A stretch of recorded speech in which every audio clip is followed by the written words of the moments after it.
pertama berdasarkan ketokohan. Nah, ketokohannya ini seperti apa? Misalnya, itu tadi kita bagi, misalnya dia tokoh masyarakat, terus dia tokoh pemuda, atau dia tokoh agama. Nah, ini memang ada, kita saat itu melakukan pendekatan, silaturahmi, bertanya, gitu kan. Tuh, ini dia tokohan. Baru yang ketiga, ya ini menurut abang yang berdasarkan apa yang sudah kami lakukan nih bebas nih, itulah mungkin dia mau nyalek karena visi misinya cocok, dia mau nyalek mungkin ya dia yang merasa logistiknya mampu kuat. Nah, tapi semuanya ini masuk, ada proses seleksi, kita buka seleksinya itu biasa yang mudah dia tengok seperti di KPU juga lah, administrasi, syarat-syaratnya semua, kesehatan apa, SKCK-nya. Baru yang kedua kita mainnya ada memang wawancara. Nah, Bang Fuad itu, Bang Faisal Marawa, Bang Fuad, kawan-kawan divisi USU itu kemarin konsultan untuk PSI Kota Medan melakukan seleksi bacalek. Nah, mereka wawancara tuh Fuad. Melalui Puskapol itu ya? Kalau nggak salah Bang. Oh iya, Bang rasa itu ya, Bang kurang paham. Iya, saya pernah tahu. Iya, tapi Bang tahu Bang Fuad, Bang Faisal Marawar itu mau mencari bacalek PSI kita. Iya. Mereka tuh. Ada kayak gitu ada nih. Tapi memang kalau PSI ini, inilah dia. Nah, ada ketua. Dan kalau memang ini nanti di influencer ada yang masuk ada. Ya, ya kan. Di Jakarta banyak itu yang anak-anak muda. Seperti Jakarta, Surabaya, Bandung, pokoknya kota-kota besar tuh ada mewakili anak muda. Kalau dulu yang abang pernah ketahui di 2019 awal memang ketat, usia dibatasi tuh nyalek dari PSI. Sekarang udah lepas, udah buka, karena kan tetap kalah kan toh kemarin. Ini kita mau menangnya supaya bisa lolos Senayan aja gitu aja, bukan menang tuh berarti menang. Ya kalau memang kejadiannya menang juara 1 Wallahu a'lam lah, Wallahu a'lam juga sih. Tapi menang kita yang kita maksud PSI menang 2024 itu kita bisa lolos parlemen threshold yang 4%, punya wakil di DPR RI. Itu targetnya ketua umum ya? Target ketua umum. Saya coba bisa ada di Senayan. Pernyataan dari caleg DPR RI PSI siapa? Alumni USU dapat sinik, ada dalam sebuah kesempatan dia bilang optimis kalau PSI lolos sebagai 3 besar suara terbanyak di pemilu 2024. Dan ini bukan kalau kata dia bukan hanya omongan belaka, ini ada data pendukung dan ya program yang terstruktur lah. Iya. Ya, berarti dari pernyataannya kader PSI yang satu ini, Bang David Sinik, Bang Dapa ini, ada data katanya yang menyatakan kalau PSI bakal tembus 3 besar 2024. Data yang dimaksud ini apa sebenarnya? Kalau tentang pendapat Davas ini, abang nggak bisa lah ya mewakili dia ya kan. Iya. Tapi yang sepengetahuan abang sebagai Bapilu, contohnya begini tuh, misalnya ini bukan menafsirkan pendapat Dava ya, itu bisa jadi pendapat dia pribadi. Dulu 2019, sekarang 2024 ya. 2019 PSI Sumut itu cuma punya kurang lebih kalau nggak salah bang 20 DPD. Sekarang menuju 2024 PSI Sumut contohnya nih ya kan, kurang lebih sudah ada tadi 32. Nah, 32 DPD. Berarti ini kan udah ada tambahan 12. Tambahan 12 ini kan berarti suara juga kan? Nah, gitu ada mungkin datanya yang cerita dulu dengan cerita yang sekarang. Berarti bukan dulu mungkin ya kan untuk kabupaten kota karena dia hanya ada 20 calegnya, buatlah kita rata-ratakan ini, buat nih bukan data yang konkret ya, 200 misalnya kan itu nih calegnya. Sekarang kalau kita buat misalnya 10 kali 30 kan dan 320 calegnya itu kan berarti ini pasti nambah kan suara itu. Begitulah yang terjadi secara nasional juga. Berarti data yang dimaksud bukan data ada daftar pemilih tetapnya ya? Nah, enggak, itu kalau penafsiran adik-adik, kawan-kawan bahwa yang disampaikan Dava sini itu ada data yang sudah konkret misalnya, memang agak rawan juga itu kan, bahaya juga itu enggak. Abang bantah secara pribadi itu enggak begitu. Yang abang pahami sebagai pemenangan pemilu ini nih udah semakin rapi. Ya kayak gini lah nih kan jelas ya hitungannya, angkanya maksudnya kan konkret juga ini. Kalau dulu 20 sekarang 32. Nah, kalau dulu 200 sekarang udah 320 misalnya untuk Sumatera Utara. Nah, provinsi-provinsi lain pun sudah berbenah kan itu nih. Itu sih. Pagi. Kita bergeser dulu. Dari tadi kita bahas pemilihan legislatif, kita bahas ke pemilu kada, kepala daerah. Targetan PSI sendiri di Sumatera Utara bagaimana Bang? Kita mulai dari pencalonan gubernur lah.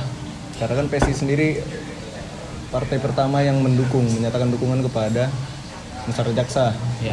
sebagai untuk maju sebagai gubernur Sumut 2024.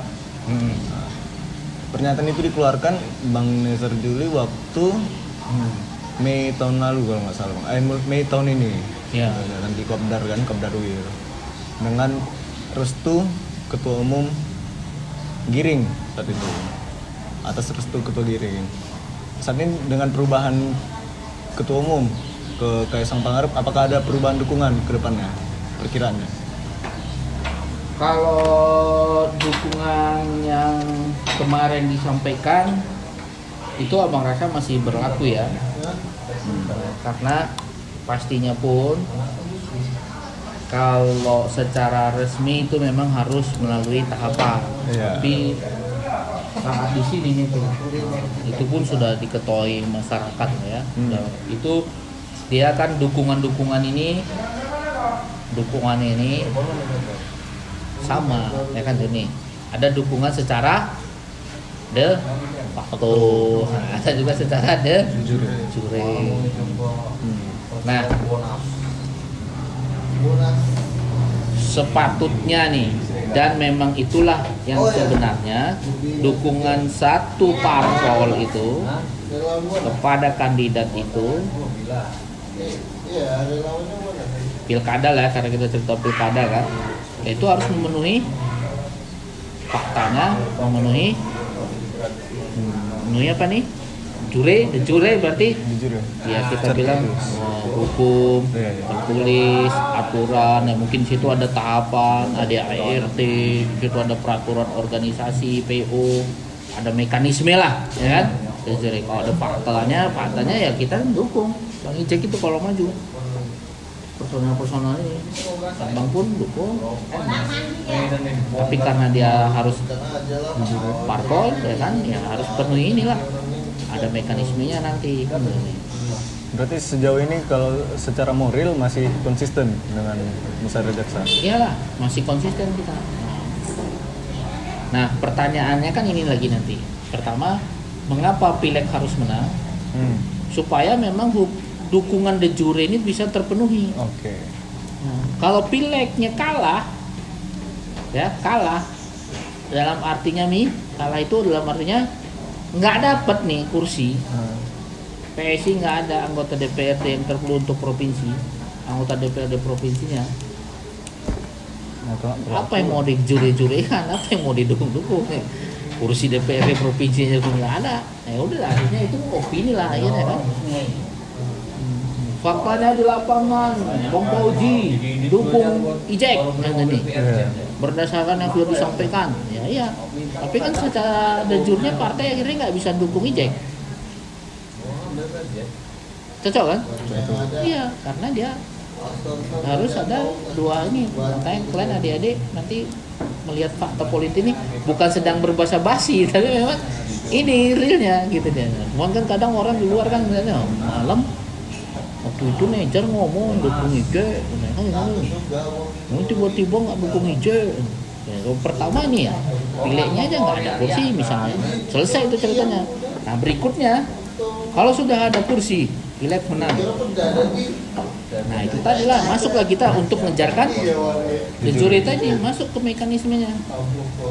Pengusulan dari bawah, kita mulai lah ini penggodokan. Nah, di PSI itu ada namanya rembuk rakyat. Ini mekanisme resminya PSI. Rembuk rakyat PSI untuk menjaring eksekutif yang pemilu capres, rembuk rakyat, pilkada, rembuk rakyat, itu deh. Tapi ini juga nanti semuanya akan diputuskan oleh DPP. Nah itu dia PSI. Kata sana. Tapi Bang, ada yang spesial dari PSI kok saya pribadi lihat Bang. Kita bicara di pusat, di pencapresan. Malah saat ini momen yang ditunggu itu adalah momen pernyataan dukungan dari PSI. Nah, walaupun secara ironis PSI nggak ada di Senayan, tapi ditunggu-tunggu Bang, karena selalu menggaungkan slogan tegak lurus Jokowi. Ya itu yang ditunggu-tunggu dari PSI. Apakah suara PSI ini nantinya di pencapresan adalah suaranya presiden? Dia gini dia nih, ya kita cerita lagi pilpres ya. Namanya kan udah mahasiswa ya. Ya. Nah pilpres ini tentu tidak sesederhana yang kita tonton di TV, yang kita baca di internet, ataupun yang diskusi-diskusi kita di sini. Pilpres ini pastinya kalau secara lurus saja kita melihatnya ada kepentingan orang banyak, rakyat, itu dia. Maka kalau cerita tentang kepentingan orang banyak atau rakyat, ini kan ceritanya ini cerita baik-baik. Di sini harus ada tentang 3 hal menurut Abang. Kesejahteraan, ya kan? Terus cerita tentang kemerdekaan, sampai cerita tentang keadilan, kan di sini. Inilah menurut Abang nih ya, pendapat Abang nih. Cerita kesejahteraan ini banyak nanti. Cerita di ekonomi, cerita di termasuk juga cerita di kebudayaan, cerita di lingkungan hidup, kan? Cerita dia nanti di seluruh aspek yang berkaitan dengan kesejahteraan. Cerita tentang apa tadi ini? Kemerdekaan ini pasti cerita tentang gimana nih? Kebebasan berpendapat, demokrasi, hukum, sosial politik. Nah, cerita keadilan ini kan cerita tentang regulasi, peraturan, ya tadi itulah. Bagaimana kekayaan negara ini potensinya bisa dimanfaatkan sebaik-baiknya. Bagaimana kebijakan-kebijakan ini bisa melindungi orang banyak. Itu kita baik-baik. Nah, tapi pilpres ini juga ada yang nggak bisa kita hilangkan. Biaya ini kata yang sederhana menurut kita, tapi dia akan muncul. Orang untuk menjadi capres, tadi kan kita udah paham kan, tidak ada duit partai ini. Mau partai besar sekalipun, nggak ada itu. Mau PDIP itu biayai Ganjar Pranowo untuk jadi calon, entahlah, kita coba wawancara ya. Abang kan nggak jawab nih, abang yang nanya nih. Mau PDIP itu biayai Ganjar, atau balik lagi mau Nasdem itu membiayai Anies? Nah, kita aja nanti kalian sempatkan tanya itu nanti. Anies nih keliling-keliling dibiayai Nasdem nggak? Ya, nih. Menurut abang nih jawabannya enggak. Gitu juga Ganjar, gitu juga Prabowo. Kita cerita caleg aja abang yang 11 kecamatan itu udah angkanya tadi 1M, atau kita cerita tentang yang dibilangkan Bro Faldo tadi itu udah 7M. Nah, ini kita cerita capres. Berapa lah itu menurut Azmi doang? Hai? Berapa kira-kira nih? Amin lu. Nih, 100 M. Oh, udah baik kali lah. Kecil kali. Saroha 200 M. Oh, baik-baik kalian. Lead Triliun. Iya, benar. Menurut abang masih murah. Ngejar lah orang. Abang belum mau misalnya kan gitu kalau ukuran 100 nyapres 200 nyapres enggak. Nanti boleh cek lah, boleh kalian cari di Google atau di mana. Abang sepakat kebutuhannya itu udah triliun. Pasti. Pasti kebutuhannya udah triliun, enggak cerita ratusan M lagi. Paling minim itu 2, bukan 1 tuh, 2. Masih dikit udah. Sedikit lah. Tapi kan dia harus punya nih, sebagai capres. Siapa dicarinya kemana biaya ini?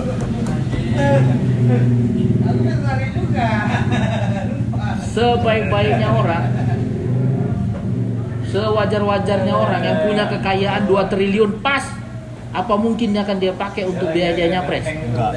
Pas nih harta kita, harta abang 2T, harta Walid 2T, harta Saroha 2T. Mau dipakai itu untuk nyapres?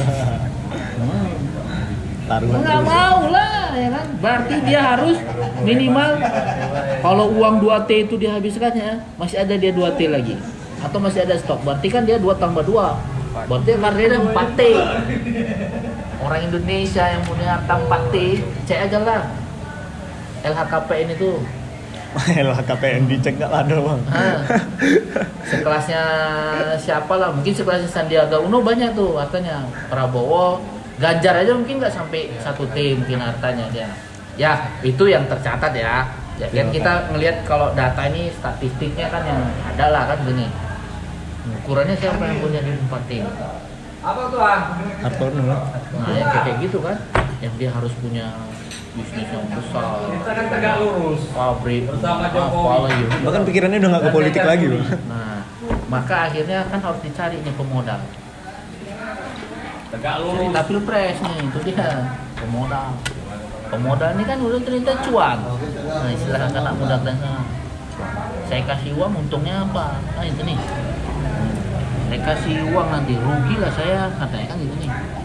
Ada, kita lah nafsiakan masing-masing menurut abang kasih kebebasan dia. Maka pada akhirnya ketika orang-orang yang punya duit ini cerita tentang siapa yang akan mereka dukung, nah mereka akan melihat sekarang siapa presiden yang berkuasa ini kan menentukan nih. Buatlah kita sekarang Jokowi yang jadi presiden, kemana dia? Kenapa presiden ini menentukan? Presiden ini kan panglima tertinggi TNI, panglima tertinggi juga kita buat polisi. Pokoknya bahasa persisnya abang kalian lah yang mahasiswa yang meluruskan nanti. Iya. Jangan buat kan sebut nanti dibilang Bang Murib panglima polisi, padahal Kapolri, panglima TNI pada ada. Maksud abang, presiden ini punya kekuasaan menggerakkan TNI, Polri. Presiden juga punya kekuasaan untuk KPK, punya kekuasaan untuk yang lain-lain semuanya. Nah, satu-satunya yang pasti uang itu aman kalau dikasih ke presiden kan. Penting kali buat dia tadi, mana Pak Presiden, misalnya kan gitu nih. Apa ini? Katanya, itulah misalnya ya kan. Itu kalau presidennya ikut-ikutan nanti, tapi setidaknya dalam situasi seperti ini, kenapa tadi pertanyaannya kan, apakah itu mencerminkan sikap Jokowi, mencerminkan sikap presiden untuk PSI? Karena ditunggu-tunggu misalnya, ya itu dia kaitan-kaitannya ya seperti ini gambarannya. Tuh, kemana tuh? Kenapa abang harus menjelaskan begini supaya jawabannya itu enggak 1 tambah 1 sama dengan 2 gitu dia maksudnya. Nah PSI ya kaitan Ya bang, kabar-kabar ya bang. ya bantu-bantu saya Abang kan, ya. abang kan pernah gitu juga. Hah? Abang tidak juga. Enggak lah. Enggak sampai ke sana. Banyak hotel di sana. Medannya bisa ya. Medan aja bang. Ya. Kita saham kita mainkan. Ada nanti yang usahaan. Hah? Ada nanti adik-adik saya yang main di SM juga. Nanti lah. Kesana kita langsung kita ke tempat ayo. Nanti saya WA Kak Ida kapan. Ya. Oke ya bang ya. Iya, Kak. Oke ya bang. Nanti kita ketemu kan acara di sana. Iya, berangkat kan ya. Ya. Oh ini ya kita mulai Selasa. Iya. Ada yang pagi. Iya, abang situ kan? Takut lama-lama megang. Abang situ nanti kan? Nggak ada ini ya. Sama abang kan ada sisa baju kaos, sama si bos nggak ada. Ya, sama dia semua. Tapi Kak ikannya harus kaosnya khusus lah. Iya lah, ukuran Kalau si super, bos. iya, kalau super kaos yang ada itu seksi kali nanti. Nggak konsen lah kami nanti di depan. Nggak ada Kak. Pagi-pagi tadi kenapa bang sini? Karena Kak ini kemari mau buat acara kalbi nanti di Amalion. Dukung lagi ya, begitulah dia. Nah, jadi abang nggak bisa jawab lah Lid kalau soal dukungan PSI-nya apakah dukungan Jokowi atau apa enggak kan gitu. Tapi ini semua pun bisa berubah kalau masuk misalnya pemodal itu dia pemodalnya tuh juga beraliran yang baik-baik semuanya kan gini. Yang nggak peduli pokoknya infak sedekah istilahnya gitu nih. Hasil aja 2T ini sedekah aja nggak hangus aja dah. Nggak usah mana mungkin ya. Orang ini tapi pendapat abang juga orang itu semakin kaya dia semakin pelit. Ya kalian lihat aja nanti kan kalau ketemu kawan-kawan kalian yang kaya itu naktir gini pun kan satu dua yang mau, selebihnya tuh nggak akan mau. Untuk dia aja ya, untuk dia emang bisa dia nanti posting di mall atau makan pizza dia untuk dia sendiri juga ya kan. Gitu-gitulah ya. Kalau naktir dia nggak akan mau tuh biasanya ya. Oke. Kalau untuk apa tadi bang, pemilihan gubernur dan bupati dan wali kota di Sumatera Utara, strategi PSI sendiri bagaimana bang? Apakah ada kemungkinan untuk memajukan kader sebagai bagian dari eksekutif? Kalau untuk PSI, strategi politiknya dalam pemenangan eksekutif kayak mana bang di Sumatera Utara?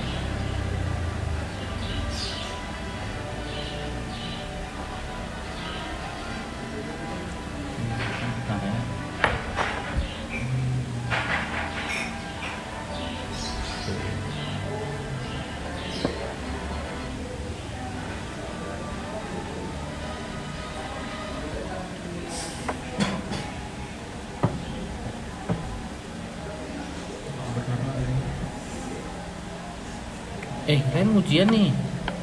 Ya bang? Jadi ujian kan? Ujian maksudnya? UTS Oh iya bang. jam 1 tapi enggak. Walid bilang jadi. Jadi bang nanti. Jam 12 ini. Online bang. Di sini nanti kami ujian bang. Oh online. Oh enak kali ujian online ya. Memang zaman sekarang asik deh. Yang sekarang kan mahasiswa yang malas kayak bang, dosen sekarang. Dosen ya? Dosen malas sekarang. Nggak apa-apa lah, memang begitunya dosen pun banyak. Sekarang dosen tambah berat loh, tanya aja sama dosen saya. Banyak kali penilaiannya. Nah kalau PSI ini keunggulannya nanti kok suatu saat lah adik-adik udah tamat dan mau berinteraksi menjadi politisi, ya abang sarankan gabunglah di PSI. PSI kalau untuk pilkada itu dia prioritas kader. Nggak ada tuh cerita-cerita mahal. Abang sanggup mau maju pilkada Medan ini, nah, udah itu sudah dibuktikan PSI di 2019, 2020, 2021 yang pilkada kemarin. Kalau kader mau maju itu nggak ada lagi seleksi, nggak ada lagi pertanyaan-pertanyaan, langsung diteken sama DPP, diberikan rekomendasi, Langsung prioritas. itu PS. 2024 di pemilu ini? Ya kalau nanti muncul kader-kader PSI yang memang dia memang ya janganlah sok-sok paten ya. Bodoh juga lah maksud abang ya kan, jangan melakukan kebodohan lah. Perkara mau tenar semua pun sekarang gampang ya kalau mau tenar dari zaman sekarang ya kan nih. Mungkin kencing pinggir jalan aja pun ini udah tenar itu ya kan. Itu Bang Poju itu kencing tengah jalan itu pasti viral kan itu nih. Tapi itu kan bodoh kan. Nggak gitu juga ya. aku ya tanyakanlah pukul dada jaringan emang punya duit nggak ada ya kan, duit untuk biaya politik tadi ya kan, terus memang punya jaringan di partai yang lain, bisa ngelobi ke partai yang lain, itu PSI prioritas tuh ya. Tapi jangan bodoh lah, kalau bodoh sih ya tuh apa maju-maju begitu tapi kalah. Sekarang kan kalau cerita politik ini semuanya harus menang lah, ada kekuasaannya, ada jabatannya, gitu Lid. Berarti belum ada proyeksi dari PSI sendiri untuk memajukan kader, kecuali menunggu inisiatif kader sendiri. Iya, belum ada. Kalau untuk strategi pemenangannya Ijek Belum ada juga. belum ada pembahasan mengenai kesana. Belum. Tapi kan kita tadi masih tahapannya de Mendukung facto secara lah, faktor, menurut ya. abang ya, bahasa abang Iya tadi. ya, mendukung secara faktor. Fakto ada peristiwa kami nyebut di acara itu kelompok de facto lah, de jure-nya kan belum. Sama Bang, mengenai kerjasama antara partai politik dengan calon kepala daerah ini sebenarnya yang sering kami bahas itu apa keuntungannya bagi partai sebenarnya? Seringkali sebenarnya partai ini nggak mendapatkan keuntungan dari mendukung atau mengusung calon kepala daerah. PSI sendiri kayak mana Bang dalam dukungannya kepada Ijek? Apa yang diharapkan dari Ijek kepada PSI? Jadi belum sampai ke Bang Ijeknya lah ya. Ini soal kalau ada kepala daerah yang kita dukung, calon kepala daerah yang kita dukung, keuntungannya sama partai itu banyak. Misal, Pertama, ketika kepala daerah itu bekerja baik, rakyat suka, pasti imbasnya, dampaknya kita dapat. Kita pun akan dapat hal yang positif dari kinerja seorang kepala daerah. Yang kedua, kehadiran kita pun di pemerintahan itu aksesnya langsung kan. Apa masyarakat mau mengusulkan, mau bantuan apa, mau perbaikan apa, itu kan kita langsung aksesnya. Ya kalau cerita keuntungan politiknya, itu lebih luas lagi. Kita bisa mengakses mungkin kan kelompok-kelompok tertentu dan bisa bersahabat dengan semua orang, semua instansi, lembaga, begitu ya.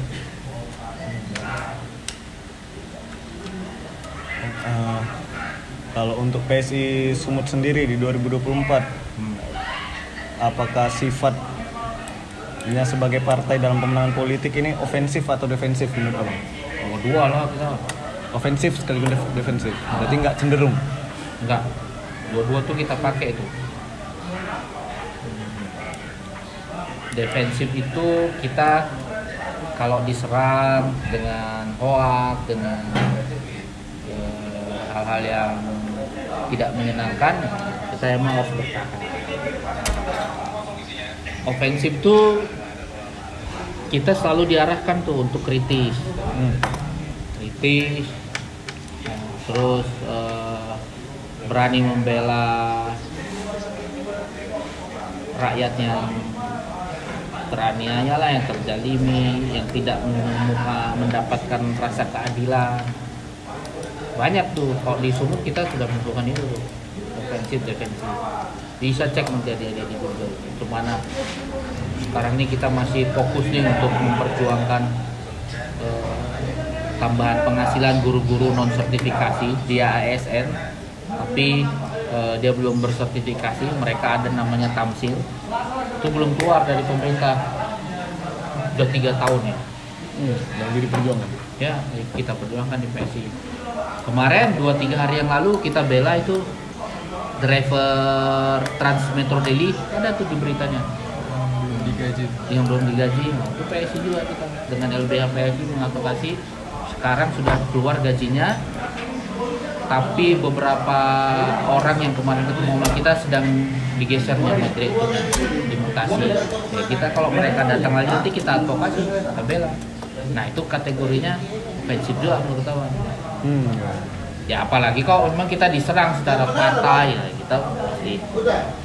Nah ada prinsip dulu lah, pi sambil nanti. Itu kita lakukan dua-dua Lid. Itu kan poinnya kan. Iya bang. Apalagi? Jangan lama-lama kali. Kalian nanti kalau abang orang politik nih, dia udah nguap-nguap nih, udah jam 12 dua. Kode dulu si Walid nih, udah.